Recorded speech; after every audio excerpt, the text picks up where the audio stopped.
मराठा आंदोलक मनोज जरांगे पाटील यांच्या आमरण उपोषणाचा आजचा 5वा दिवस।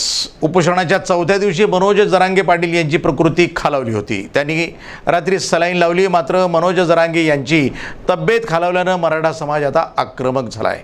येणाऱ्या 2 ते 3 दिवसात जरांगे यांच्या मागणीवर तोडगा निघाला नाही तर सकल मराठा समाज रस्त्यावर उतरून तीव्र आंदोलन करेल असा इशारा देखील आंदोलकांनी दिला आहे। आज या ठिकाणी आम्ही सकल मराठा समाज आणि मराठा क्रांती मोर्चाच्या वतीने माननीय जिल्हाधिकारी यांना मराठा आरक्षणासाठी मराठा योद्धे मनोज जरांगे पाटील हे 8 तारखेपासून अंतरावलीसाठी या ठिकाणी आमरण उपोषणाला बसलेले आहे आणि त्यांची तब्येत अत्यंत म्हणजे काल बघितलं तर खालवलेली आहे आणि त्यांच्या तब्येतीचं काहीतरी शासनाने काहीतरी निर्णय घ्यायला पाहिजे। आणि त्यांच्या प्रशासनातला एकही आजपर्यंत 5 दिवसामध्ये प्रशासनाचा कोणताही व्यक्ती या ठिकाणी येऊन त्यांनी कोणत्या प्रकारचं आश्वासन त्या ठिकाणी दिलेलं नाही।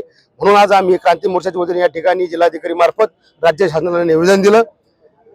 आमच्या मागण्या वाशी या ठिकाणी ज्यावेळेस मनोज दादा जरांगे यांच्या नेतृत्वामध्ये मोर्चा गेला आणि त्या ठिकाणी राज्य शासनाने सगळे सोयरेसाठी त्यांनी आश्वासन दिलं। तसेच या आंदोलनादरम्यान मराठा समाजाच्या तरुणावर जे गुन्हे दाखल झाले ते गुन्हे वापस पाठीमागे घेण्याचं त्यांनी आश्वासन दिलं होतं। सगळे सोयऱ्याच्या अंमलबजावणी दिलं होतं।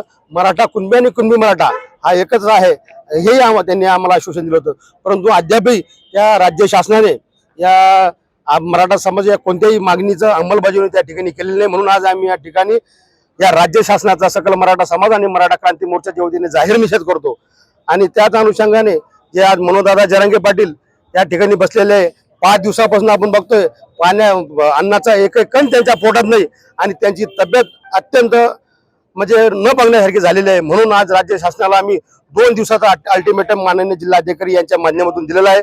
जर का 2 दिवसामध्ये राज्य शासनाचा कोणता प्रतिनिधी येऊन त्यांनी ठोस अशी आम्हाला त्या ठिकाणी आश्वासन नाही दिलं तर या राज्य जिल्ह्यात नाही तर पूर्ण राज्यभरामध्ये तीव्र स्वरूपाचं आंदोलन मराठा समाज करेल। मनोज जरांगे पाटील यांचा आज 5वा दिवस आहे उपोषणाला। त्यांची प्रकृती अत्यंत खालवलेली आहे आणि अशा परिस्थितीमध्ये जर का त्यांच्या जीवाचं काही बरं वाईट झालं तर महाराष्ट्र पेटल्याशिवाय राहणार नाही।